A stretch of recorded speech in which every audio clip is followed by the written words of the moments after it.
이제 어느덧 25년이 흘렀습니다. 긴 세월이었습니다.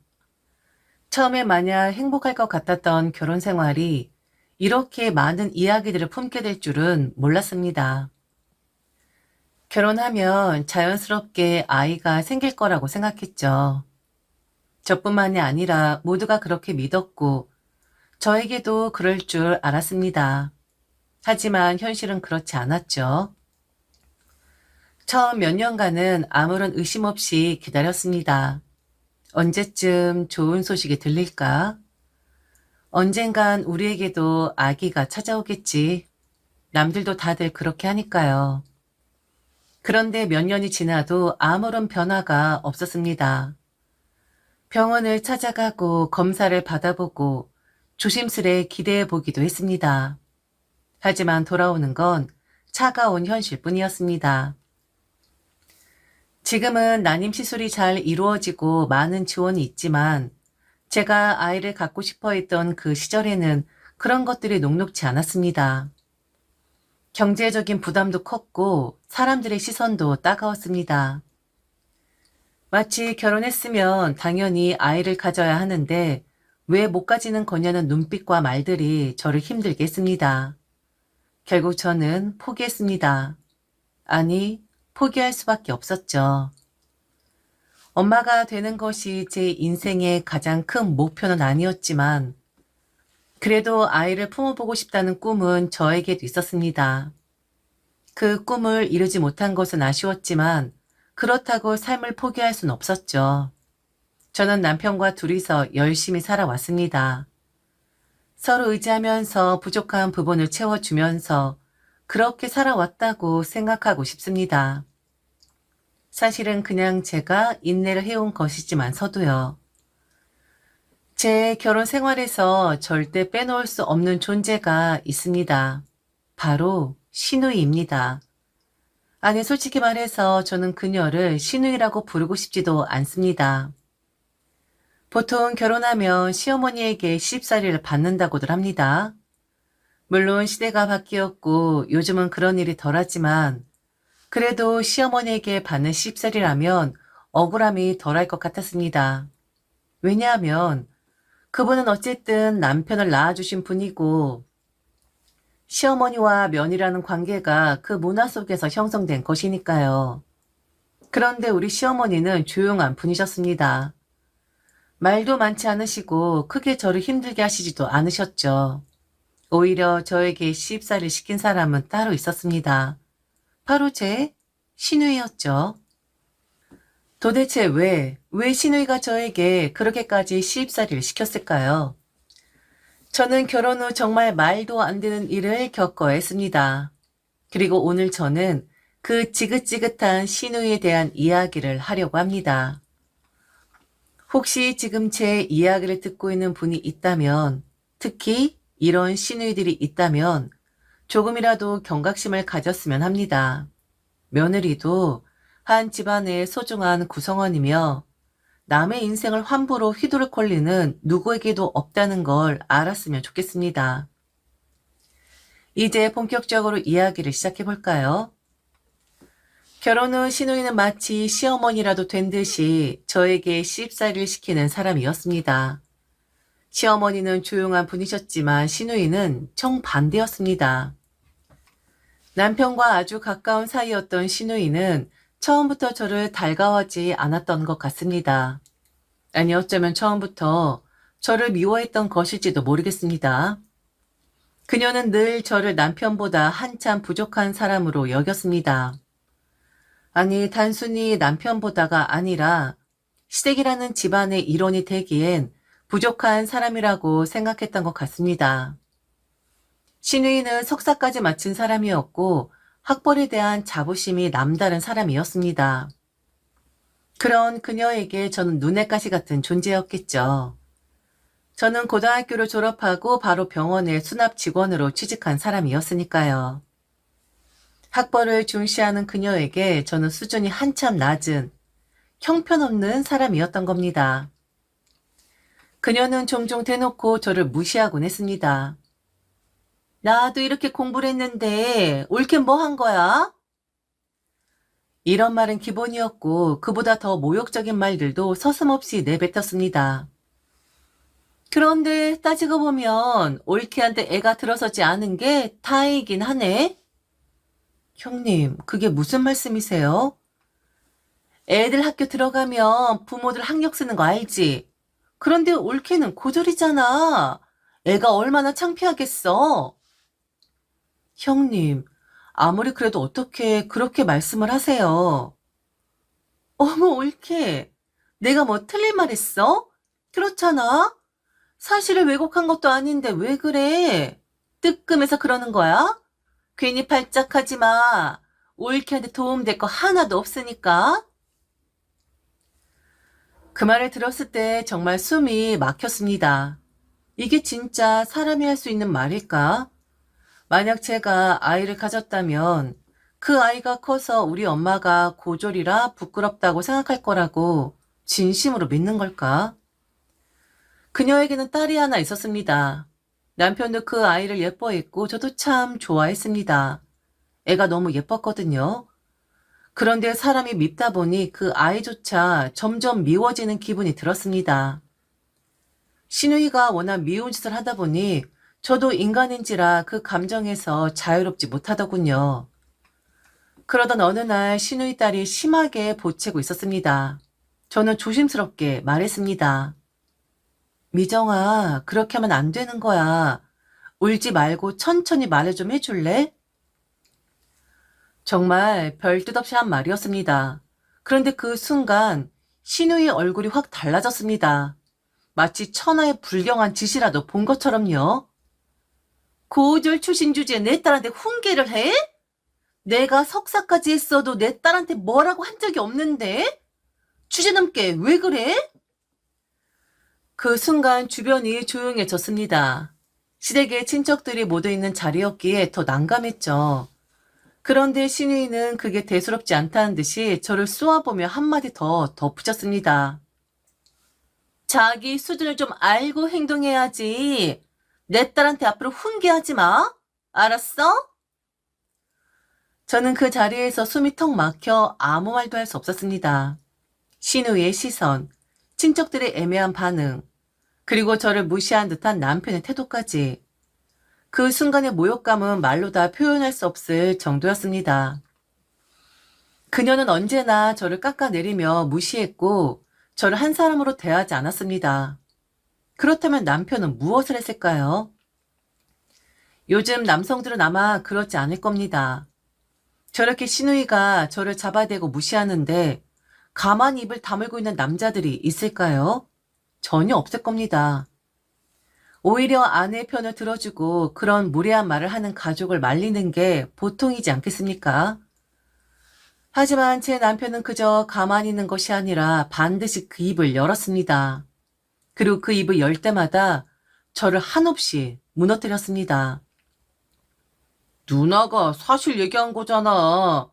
아무리 가족이어도 당신 아이가 아니잖아. 남의 아이는 혼내는 거 아니야. 당신이 실수한 거라고. 제가 무슨 큰 잘못이라도 저지른 걸까요? 그냥 아이가 보채길래 차분하게 말해보자고 했을 뿐인데 이게 그렇게까지 몰아붙일 일인가요? 하지만 남편은 신우의 말을 당연하다는 듯이 받아들이며 저를 책망했습니다. 신우이는 그냥 그런 사람이라고 치부하고 살자고 포기할 수도 있었지만 문제는 남편이었습니다. 그토록 가족을 중요하게 생각하면서도 정작 자기 아내는 안중에도 없었습니다. 신우이가 저를 모욕하고 무시할 때 그는 단 한 번도 저를 위해 변호해 준 적이 없었습니다. 오히려 신우이의 편을 들어가며 저를 더욱 힘들게 만들었죠. 하지만 그래도 다행이라고 생각한 게 있었습니다. 적어도 시어머니는 자애로운 분이셨거든요. 시어머니께서 나서서 신우이를 꾸짖어 줄 리는 없었지만 최소한 저를 대놓고 괴롭히거나 무시하진 않으셨습니다.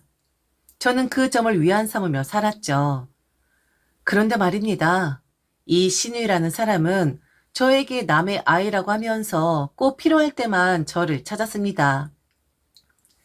꼭 도움이 필요할 때면 저를 찾아와 마치 제가 당연히 도와줘야 하는 사람이라도 되는 것처럼 행동했습니다.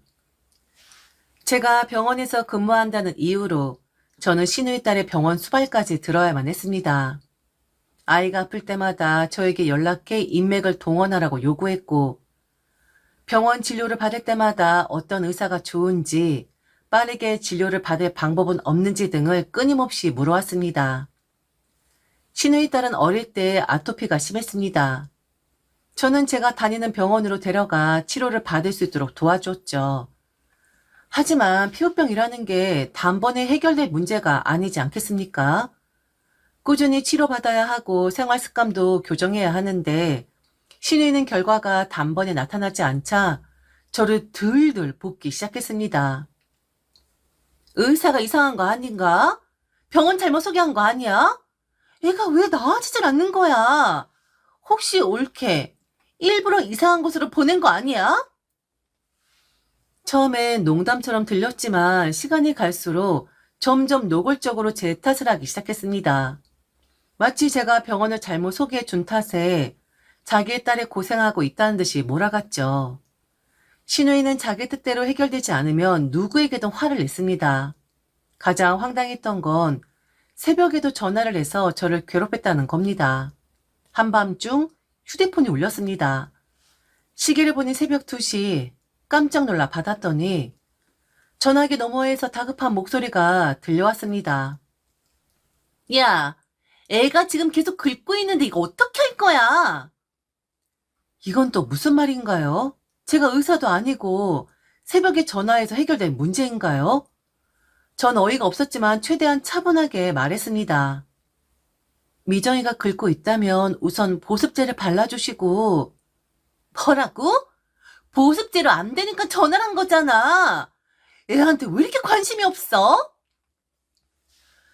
그날 새벽 저는 거의 뜬 눈으로 밤을 지새웠습니다. 피곤해서라도 시누이와 연을 끊고 싶었지만 남편이 늘 한마디 덧붙이며 저를 묶어두었습니다. 그래도 가족인데 어떻게 안 도와줘. 정말이지 너무나도 지긋지긋했습니다. 그렇게 시간이 흘러 시누이의 딸은 대학을 졸업했습니다. 세월이 흐르면서 많은 것이 변했지만 변하지 않은 것이 하나 있었습니다. 바로 시누이의 오만한 태도였죠. 시누이는 딸의 교육에 엄청난 투자를 했습니다. 아니, 투자라기보다는 강압에 가까운 집착이었습니다. 시누이는 언제나 딸이 자신이 원하는 길을 가기를 바랐고 그 기대에 부응하도록 채찍질을 했습니다. 마치 자신의 인생에서 이루지 못한 꿈을 딸을 통해 보상받으려는 듯이 말이죠. 하지만 결과는 어땠을까요? 시누이의 딸은 시누이가 원했던 최상위권 대학에 가지 못했습니다. 그저 그런 평범한 대학에 입학했고 결국 졸업 후에도 대단한 직장에 들어간 것도 아니었습니다. 시누이가 바라는 길과는 전혀 다른 방향이었죠. 그런데도 시누이는 자신의 딸을 항상 자랑스러워했습니다. 아니, 자랑스러워했다기보다 어떻게든 더 대단한 사람으로 보이게 만들고 싶어 안달이 난 것 같았습니다. 딸이 다닌 대학을 마치 명문대라도 되는 것처럼 포장했고 졸업 후 취업한 회사에 대해서도 끝없이 과장된 이야기를 늘어놓았습니다. 우리 애가 다니는 회사 세계에서 몇 위 안에 드는 기업이야? 한 번도 들어본 적 없는 회사였는데도 말입니다. 정말 대단한 회사라면 굳이 그렇게 설명하지 않아도 사람들이 알 텐데 오히려 모르는 사람들에게 일부러 강조하는 모습이 더욱 초라해 보였습니다. 우리의 능력 인정받고 있어. 벌써부터 중요한 프로젝트를 맡았다고 하더라니까. 그런 말을 들을 때마다 속으로 피식 웃음이 나왔습니다. 그렇게 능력을 인정받고 있다면 대기업에 들어갔어야 하지 않을까요? 정말 대단한 사람이었다면 사람들 입에 자연스럽게 오르내려야 하는데 굳이 시누이가 나서서 홍보를 해야 한다는 점이 뭔가 아이러니했습니다. 하지만 시누이는 전혀 그런 것을 인정하지 않았죠. 딸이 명문대에 들어가지 못한 것도 대기업에 취업하지 못한 것도 모두 외부적인 요인 때문이라는 듯이 굴었습니다. 세상에 공정하지 않다느니 요즘 취업 시장이 너무 어렵다느니 하면서 말이죠. 그런 신우이를 보면서 저는 그냥 마음속으로 생각했습니다. 발악하고 있구나. 인정하고 싶지 않구나.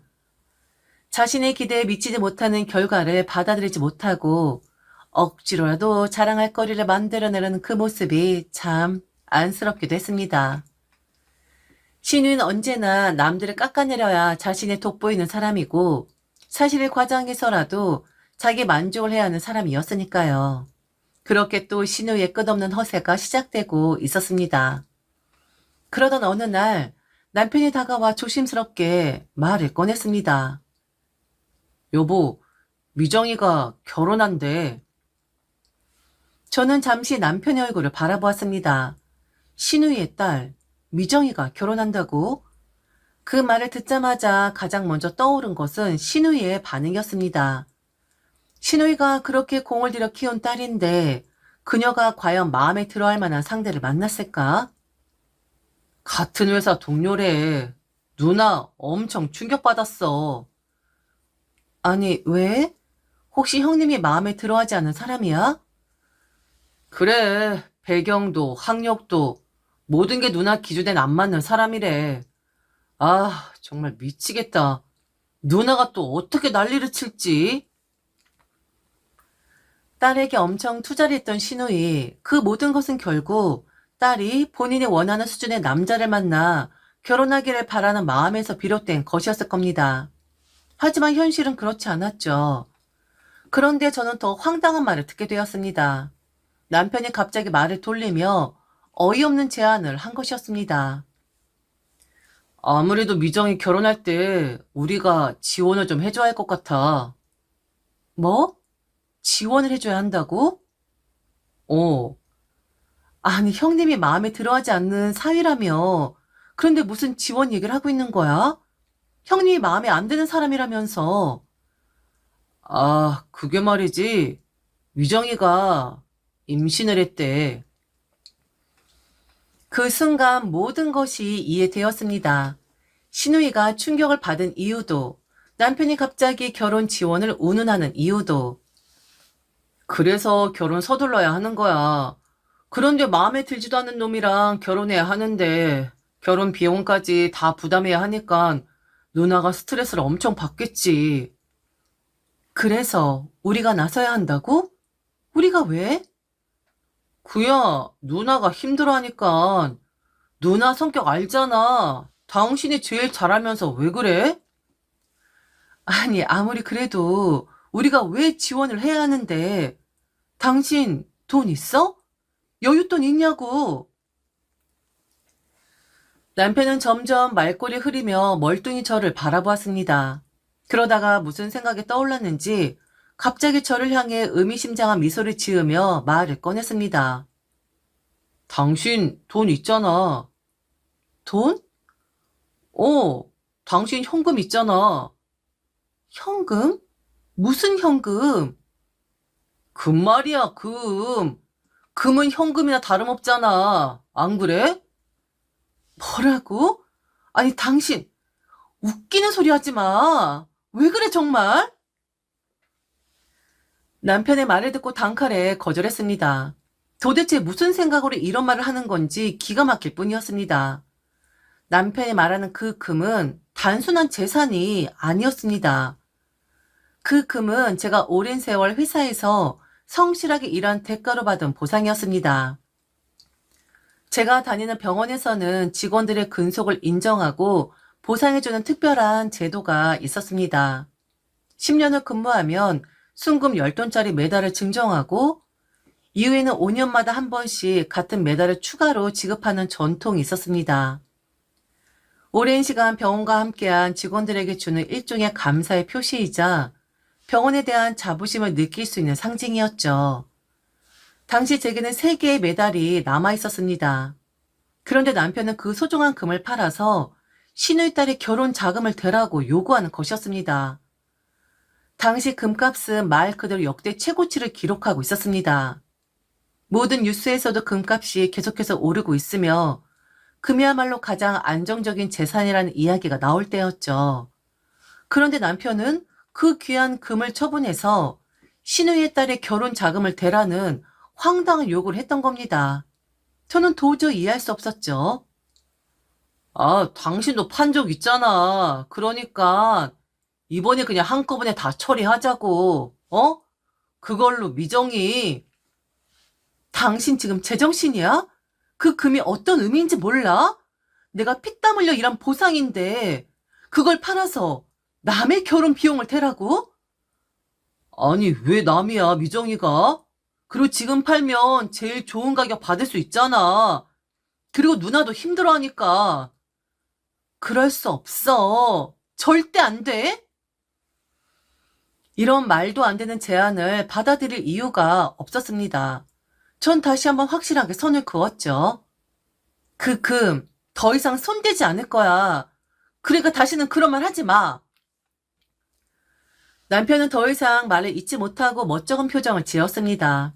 하지만 저는 잘 알고 있었습니다.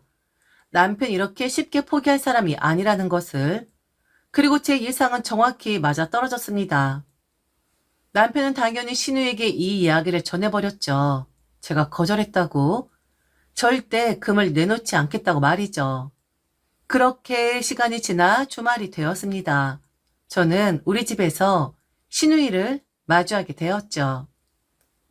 감히 네가 거절을 해? 그 금 있어봤자 뭐 하겠어? 줄 자식도 없는데 그냥 쌍둥이만 살 거야? 저는 순간 숨이 턱 막혔습니다.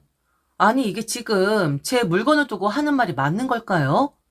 그런데 더 기가 막힌 건 옆에서 남편이 신우의 말을 거들고 있었다는 것이었습니다. 우린 없잖아. 결혼시킬 아이도 없는데.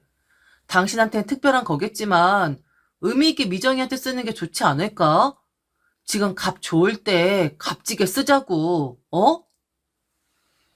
남편은 마치 이게 가장 합리적인 선택이라는 듯 저를 설득하려 들었습니다.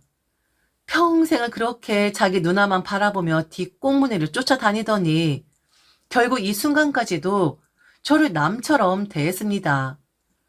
제가 아닌 신우의 가족이 먼저였던 거죠.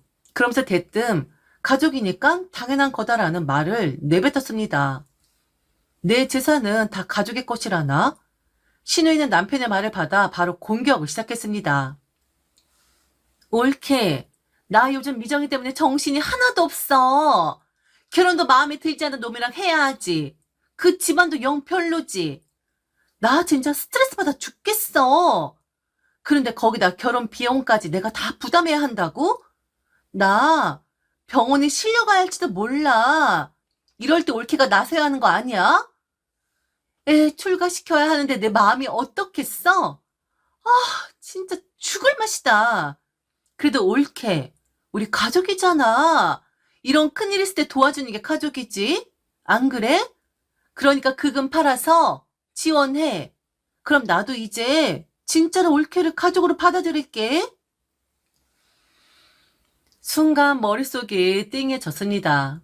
아니, 지금까진 가족도 아니었단 말인가? 그러면서 그 금을 내놓으면 이제야 올케로 인정해 주겠다는 식으로 나오다니. 이게 사람이 할 말인가? 저는 그들을 번갈아 보았습니다. 남편도 신우이도 당연하다는 듯 저를 바라보고 있었습니다. 참 사람이 염치가 없으면 어디까지 뻔뻔해질 수 있는지 그날 제대로 알게 되었습니다. 아니, 도대체 제 금을 맡겨놓았나? 그건 제 겁니다. 제가 노력해서 받은 보상이고 제 것이었습니다. 그런데 가족이라는 이유로 당연하다는 듯이 요구하는 신우와 남편. 저는 그동안의 모든 감정을 꾹꾹 눌러왔습니다. 가족이라는 이름 아래 참을 수 있는 건 다 참았습니다. 신우의 모욕적인 말도 남편의 무책임한 태도도 다 그냥 넘겼습니다. 하지만 이제는 도를 넘었습니다. 저는 천천히 신우이를 바라보며 입을 열었습니다. 남의 아이한테 훈계하는 거 아니라더니 이젠 가족이라는 말을 하네요. 이제 저를 올케로 받아준다고요? 형님, 저 이 사람하고 산 지 25년이에요. 그런데 이제와 저를 받아준다고요? 그럼 제가 감사합니다. 라고 해야 하나요? 여보, 당신 왜 그래, 누나한테. 지금 누나 기분 좋지 않아. 괜히 건드리지 마. 옳게 지금 뭐라고 했어? 지금 나한테 따지는 거야? 네, 이젠 좀 따져야겠네요. 그간은 시어머니가 잘해온 분이시니 참자, 참자. 다들 이러고 산다 생각하며 버텼어요. 하지만 이젠 내 재산을 내놓으라니요? 가족이라서 도와야 한다고요? 미정의 남편인 사람이 형님 마음에 들지 않든 미정이가 아이를 가져서 어쩔 수 없이 결혼을 하든 그게 저랑 무슨 상관이죠? 저랑 아무 상관없는 일이에요. 그러니 이렇게 뻔뻔하게 내놓으라고 할 수 없는 거라고요. 아니 여보, 정말 왜 이래? 왜 상관이 없어? 미정이가 결혼하는데. 옳게 지금 말 다 했어? 좀 도와달라고 좋게 말하는데 이런 식으로 나올 거야? 좋게요? 아, 출가시킬 자식이 없으니 미정이한테 쓰라고요? 아니요? 제가 출가할 건데요? 뭐? 아니, 당신 뭐라는 거야? 내가 출가한다고, 내가 나간다고, 내가 당신이랑 이혼한다고. 결국엔 너란 인간은 끝까지 네 가족 편이구나. 지금까지 참아온 나한테 보상을 주지는 못할 망정 또 당신 가족 편이야? 그래, 나도 그렇고 너도 그렇고 애도 없으니 이쯤에서 갈라 서자. 여보, 잠깐만.